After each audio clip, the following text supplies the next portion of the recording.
Don't go to Best Buy tomorrow, or ever again for that matter, because today I'm going to talk about my experience not only working at Best Buy, but of course being a partner and a customer. I've talked about it at least 3 or 4 other times on the channel, but I'm reminding you, since Thanksgiving is right around the corner and so is Black Friday, heed my warning and don't go.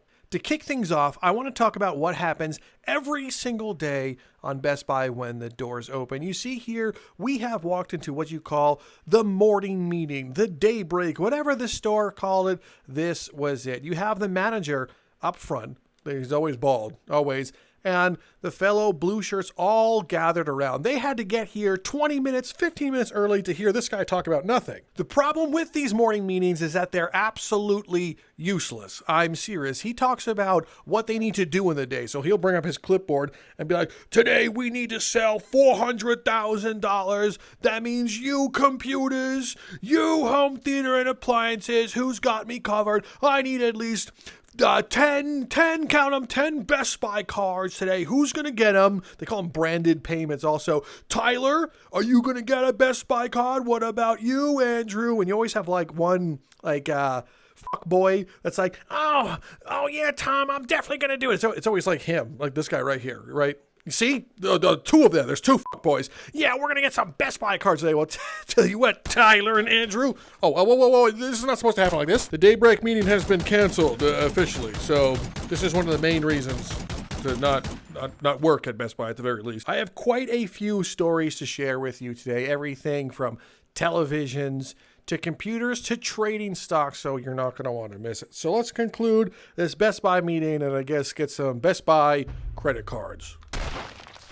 Let's talk about the home theater department, because other than appliances, this is one of the worst sections in the store, which is probably surprising to you because you're like, man, I love TVs. Well, hear me out. Customers basically once a year wait to buy televisions, and that's on Black Friday because they think they're going to get deals, and you're confused. You're not actually getting a deal per se. A lot of these televisions that they have stocked on the floor around Black Friday are specifically Black Friday models, which means it's the shittier version of the main TV they make, and they put it into a terrible box. There's even like a custom UPC code on this to identify it as a Black Friday model. So these ones, they might take out like a specific feature, or it's filled with bloatware, like tons of advertisements to make the TV like so damn slow and unusable. Seriously, have you used a smart TV in like the last couple of years? It's so slow. What happened? I just want to click Netflix and it loads. Why does it have to take 5 hours to come up for the TV show? All right, I'm losing my cool. I'm trying not to lose my cool in this Best Buy video. In the other ones, I lost my cool, and I'm trying. I really am. Talking to customers about televisions is basically talking to a rodent in a language that neither one of you understands, because you're making stuff on the spot. A customer will always look at a television and be like, this one looks better than this one. 100%. I can totally see it, right? And you know it's the exact same model. They just put them on there for like better floor space and cohesion. And they're like, totally this one, but it's on a demo loop, and there's probably like the panels are down or something, whatever it is. But the customer's always looking like, oh yeah, I can, is that a gun? But I can totally see the difference between these models. Oh wow, it's so bright and clear. And then they ask you specifically, like, so what is the difference between this one and that one? And then you, with a straight face, have to look them dead in the eye and be like, oh, well, this one has the coaxial dihedrogen flat panels that makes your visual eye so cool. This TV, the reason why it's $4,000 and this one's $400 is because this TV watches itself. You don't even have to turn it on. You don't even have to use it. Basically, you just install it. We install it for you for an additional $200. We'll install that. You just go to work. Don't even live your life. Don't turn the TV on. It will watch itself, and then that's it. This one's a piece of shit. You buy it for $400. You bring it home, you plug it in, you turn on, then you have to fucking sit there and watch the thing for like 2 hours while you're eating shitty food. Who wants to do that, man? Just go out and go to work. And then, of course, the customers need to add more obnoxious things. It's probably the same type of people that put like loud things on their car for whatever reason to be obnoxious, but they always want to get like a home theater set up. Like, oh, I want to get the subwoofer and shove it in my asshole, and I want speakers. I want to put them all over the place. oh, this is going to be so cool in my home. And then the worst part is when you have to like actually check them out, because it's never simple. One of two things, or maybe three things happen. You go to ring them up, you scan everything, and you have to be like, so, where do you live? No reason. I need to schedule the delivery, right? So they tell you, you input the thing, and it tells you like 5 to 7 business years, and you got to be like, I don't know what to tell you, dude. And they're like, okay, cool, is what it is. And then when you get to the payment section of it, this is where the people get their Best Buy cards that they're required to get. You're like, oh, customer, that's going to come to $15,000 because you chose the most expensive TV, all the home theater stuff, and of course, delivery. So how are you going to pay? With coins? No, we don't accept coins. So let's run it. Don't worry. It's a 30% APR, but you'll get 10% back on your first purchase. You can do interest-free financing for the first 12 months, and then we can ruin your life. Does that sound great? Cool. Enter your social security number right there. Don't worry about it. It's fine. You can trust me. Look at this face. So they do it, and you're like, wow, congratulations. You were not instantly approved. So now I have to call the stupid bank and be like, hey, can you tell me why this fuck face that has a mustard stain on a shirt wasn't approved instantly for $15,000 line of credit? Uh-huh. Oh, yeah, they're a piece of shit. They say you're a piece of shit. That's why you didn't get it. So then they're like, oh damn, can I talk to them? No, you can't fucking talk to them. Just leave the store. So they leave, and then you got to be like, hey, Manager Tom, I got a brand new Best Buy card out of the home theater department. They did not get approved because they're a terrible human being, but I did get us a card, so put that one on the board. And then Tom, the manager's like, oh, wow, I can't believe that Andrew did nothing except for ring something up, and he got himself a new Best Buy card. Oh, they didn't buy $15,000 worth of merchandise? Oh, who gives a shit? Congratulations, Andrew. And then you're probably like in computers, or you're activating a mobile phone for the past 2 fucking hours because the customer's too stupid to do anything.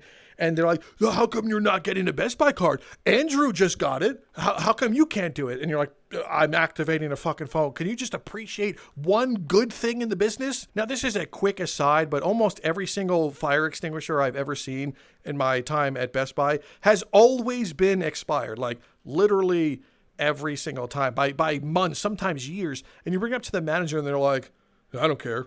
Let's put here.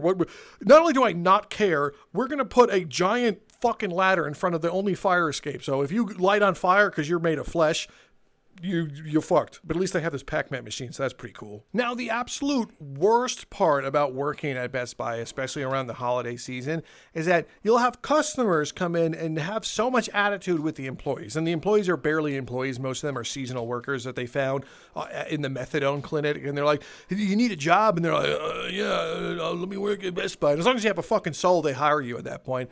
But I digress. You see, what happens is these customers come in specifically on Thanksgiving because Best Buy, in their infinite wisdom, years ago announced that they're going to be open on Thanksgiving Day. And customers are like, oh, fuck yeah, I get to eat my turkey, then I get to go ruin a minimum wage worker's life because they had to come in early? So you, as the Best Buy employee, has to show up at like 3 p.m. on Thanksgiving. You know, 3 p.m. before anyone ate dinner?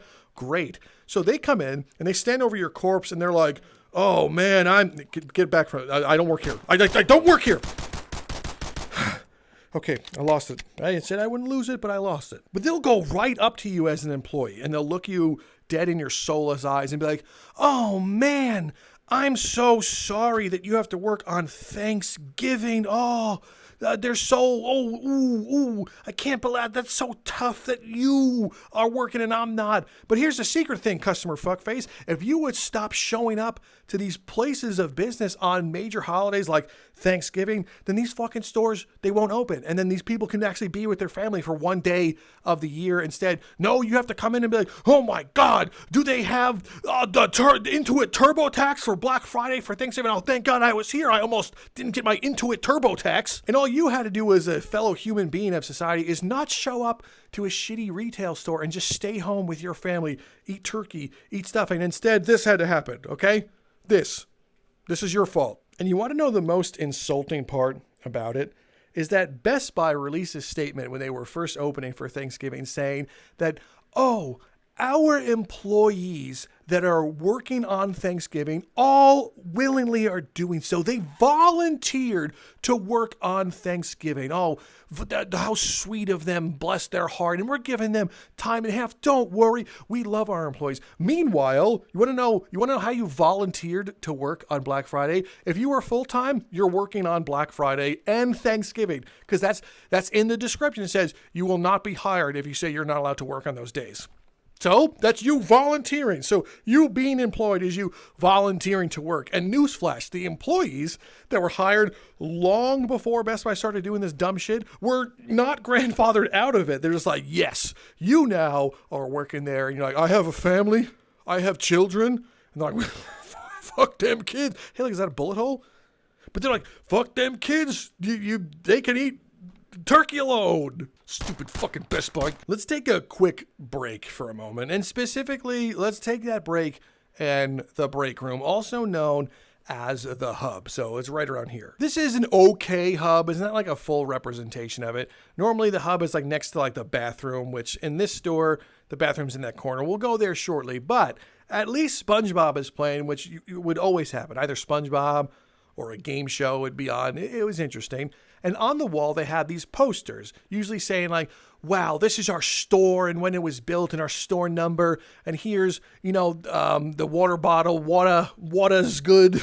They don't stock it. But more importantly, in this story, they had things on the wall. They're called like their Core Blue initiative. And on that one had like the HR helpline. And it also had the don't blow your brains out helpline. But more importantly, they had these two things. So my friend Rob and I were in the break room one day and we're looking and we're like, do you think those are current? And one of them was IamBestBuy.com. And the other one said diversity@bestbuy.com. And I look at Rob, he looks at me, and we say to each other, I don't remember them talking about any of this stuff. And there's like pamphlets out everywhere.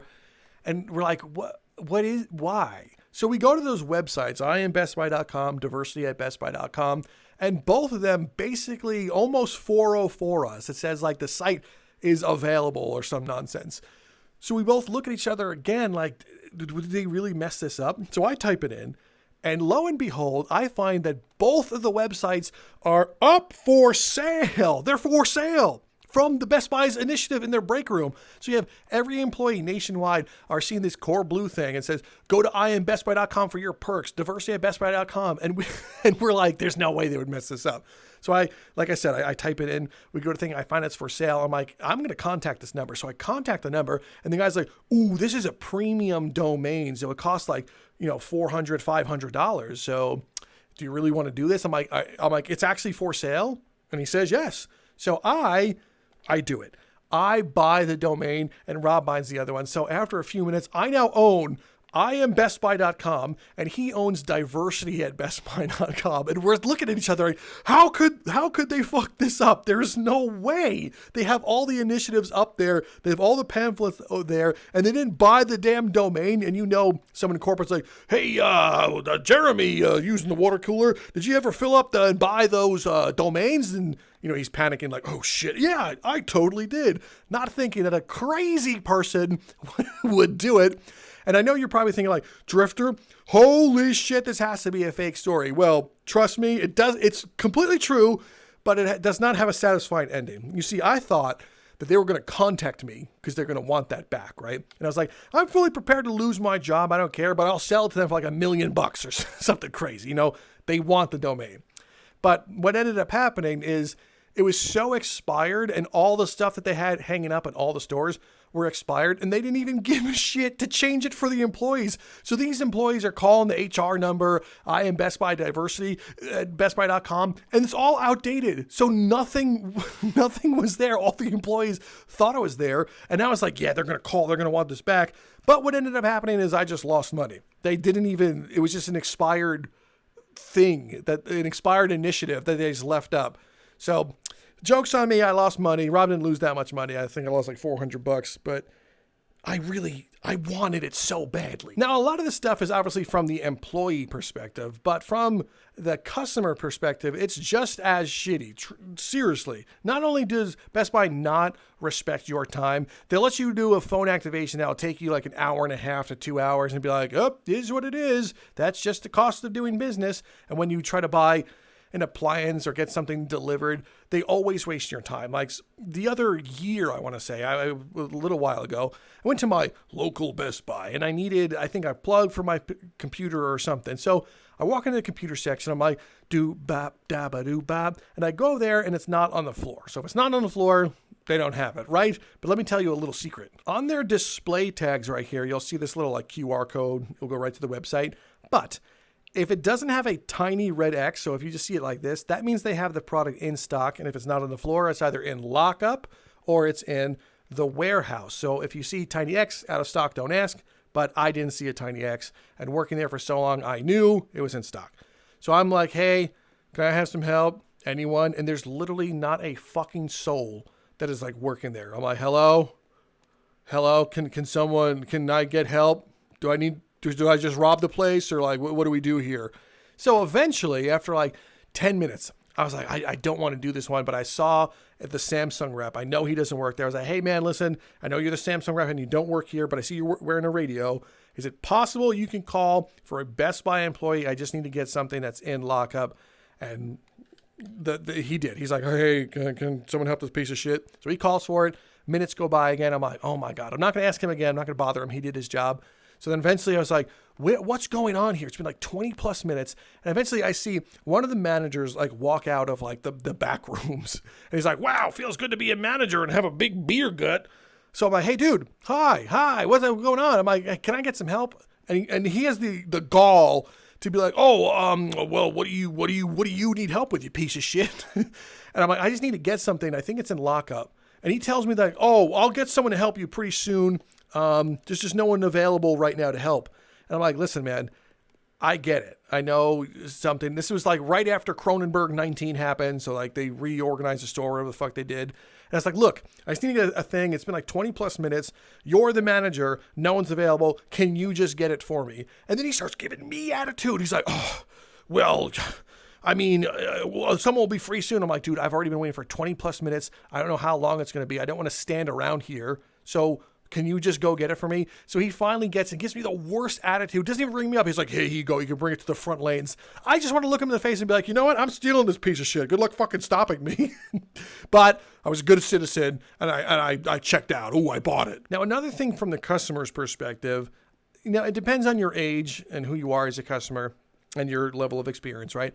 But you go there and you think that you're talking to like these professionals. Like for some reason, people thought that talking to a Best Buy employee is talking to a tech expert. No, you're basically talking to someone from like the methadone clinic where they're just like, you need help. So many of my fellow comrades working at Best Buy were just like drug dealers that needed supplementary income or just drug addicts that were just like, I'm here to work today. So customers would come in all the time and they're asking, questions. There's like, what's the difference between this one and this one? And newsflash, this is not a secret. No one knows the difference between these things.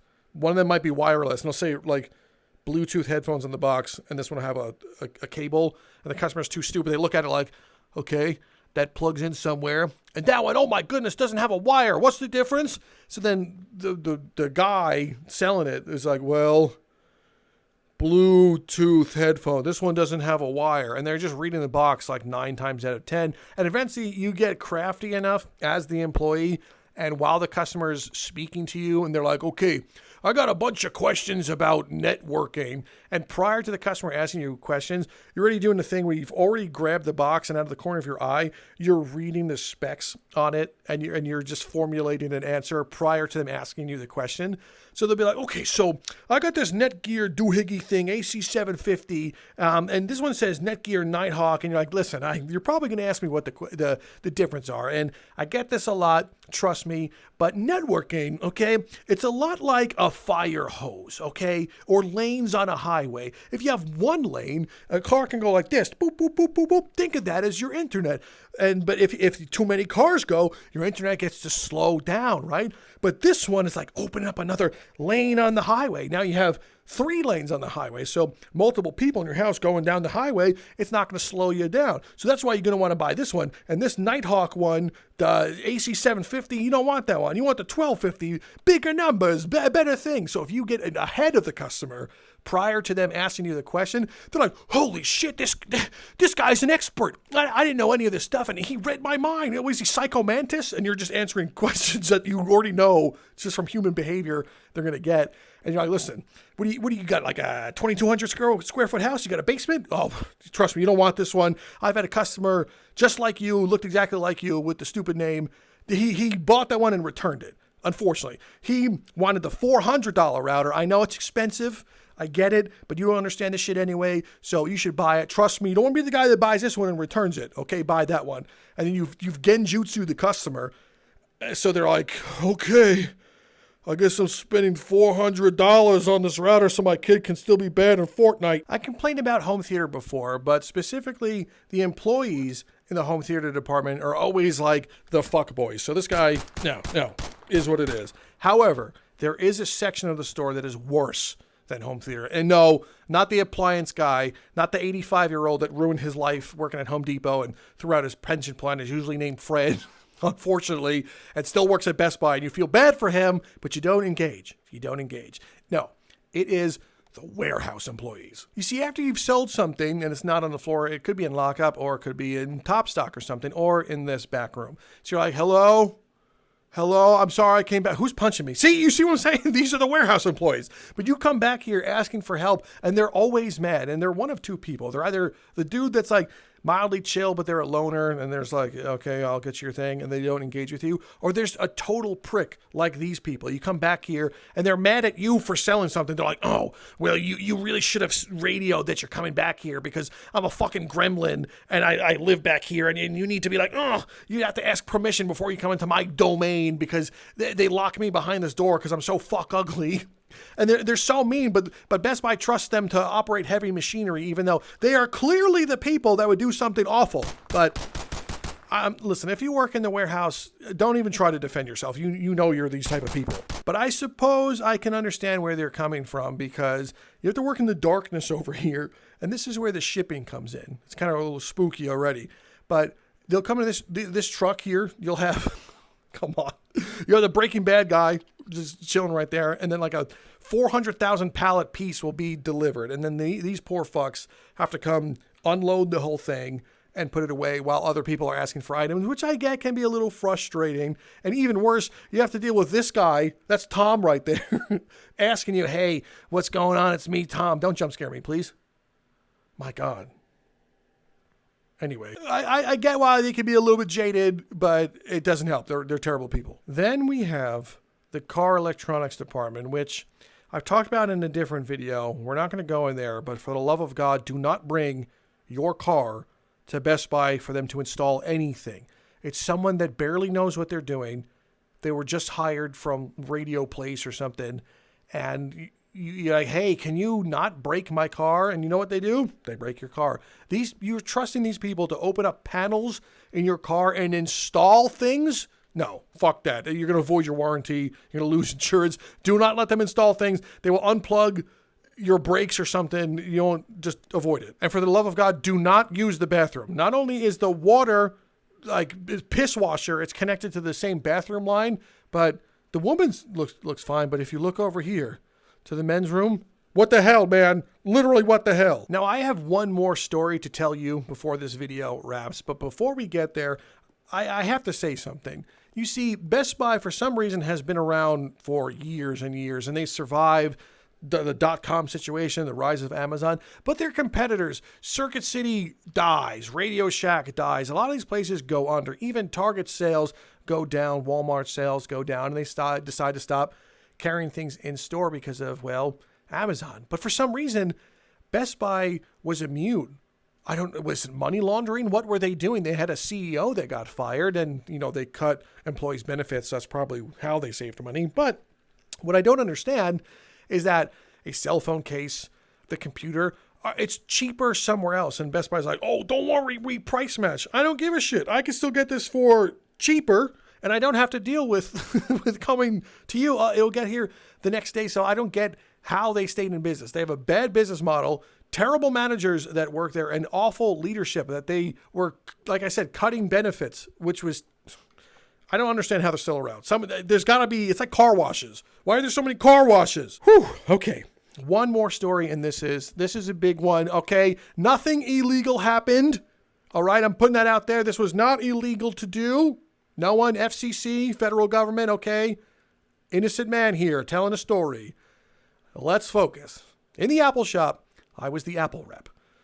And one day, something happened that completely changed my life forever. You see, at Apple, even though you're working in the Best Buy, you get employee stock shares. Woo! So you can put I think 10% of your paycheck or 5%, I forgot what it is, into employee personal stock. So every paycheck, it buys shares, and you get a 25% discount on the quarter's lowest traded value. Am I losing you? Don't click off. Listen, I'm not going to get into crazy jargon, but just know you get it for a discount. So anyway, I've been doing it. This guy comes in and he's like, hey, I'm this guy. And it just so happens that he was a day trader, a stock guy. And he had his goons with him. I don't know, day trading goons, whatever you call them. So he comes in and he's like, I need to get 4 TVs. I also need some of these iMacs. And I'm like, dude, what the fuck are you doing? What do you need this for? And he's like, well, I need all these things on the screen. And it has to be so quick because I need to make all these thousands of transactions all the time. And these are my employees, and they need to do all that stuff. So I need to see all the tickers, everything on multiple windows. So I need all the screens. I'm like, okay. But he starts talking to me about it because he sees I'm at Apple. Apple is one of the things that he was trading. He's like, oh, something stock.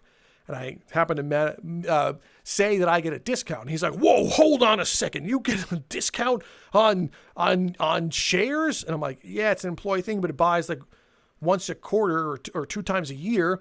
And then it has to vest for 6 months. So he's like, okay, listen, you go to the bank right now and you take out a loan and you buy all the stock at a discount. And I'm like, I don't think it works like that. It just comes out of my paycheck. And he's like, you should look into it. But aside from his stereotypical Long Island Italian guy, what ends up happening, it gets me thinking. I put my noodle into my brainstem. I'm like, you want to know what? I don't want to die in a Best Buy. So I do some more stock things. I look into it. And it just so happens that I get an E-Trade account, but it just so happens that I have enough money in there to day trade. You need to have, I forgot, X amount of dollars. You can look it up how much it is. I forgot. But you need to have X amount of dollars in there to day trade. And what day trading means is you can buy a stock, sell it, and have the funds available immediately. Versus the traditional way is you have money, you buy a stock, you sell it, then you have to wait for the funds to clear. So having a day trade account enables you to essentially borrow from yourself. Think about it like margin. So aside from that, I started looking at Apple and I was like, you know what? This stock is healthy. It's not going anywhere. And it fluctuates. It goes up, down, up, down, up, down, like all stocks. But this one goes up, down a billion times a day, by fractional percentage, 0.1, 0.2, 0.1. And I'm like, this is very interesting. Let me attempt this one. So what did I do? I set a plan for myself. I was like, if I can just trade this one stock and make $25 today, that would be sick. So I noticed that it goes green, red, up, green, all this stuff. So I was like, let me just set a limit for when I want to sell it. So let's say I buy it for the share for $100. I was like, okay, it's going to go up by a fraction of a percentage. I'm going to sell that share for 100.001 instead. And you're like, well, why? That sounds like nothing. But if you do it a lot, it works out. So I kept doing that. And eventually, the first day, I'm like, wow, I made $25. I didn't lose money. The next day, I did it again. And it just kept going up and down, up and down. So eventually, I moved the goalpost. I'm like, can I make $50 today? Can I make $100 today? There was days, of course, that you wouldn't make that. You might even lose some money. But Apple was such a safety stock for a long time. It doesn't have up 10%, down 25. It barely changed, fractional points. And I didn't stay in after the market closed. So eventually I was like, I'm making $100 a day. I was like, holy shit, I figured out the matrix. I'm done. I'm going to win. And trust me, I have some crazy stories about this one. Specifically, when I get to the Apple Store, I worked in the retail version of the Apple Store eventually. That's where something fantastic happened. And I will save the rest of those stories for when I explore an Apple map as well. So make sure you're subscribed to the channel. It's free to do so. Check out the other Best Buy videos. You're not going to want to miss it when I talk about my stockathon. Let's just say your boy was involved in the GameStop fiasco. Okay, spoiler alert. But anyway, thank you guys so much for stopping by. Make sure you do not go to Best Buy tomorrow or any other day. Guys, thanks for stopping by. I'm Drifter from Downloadable Content, and I'll see you next time.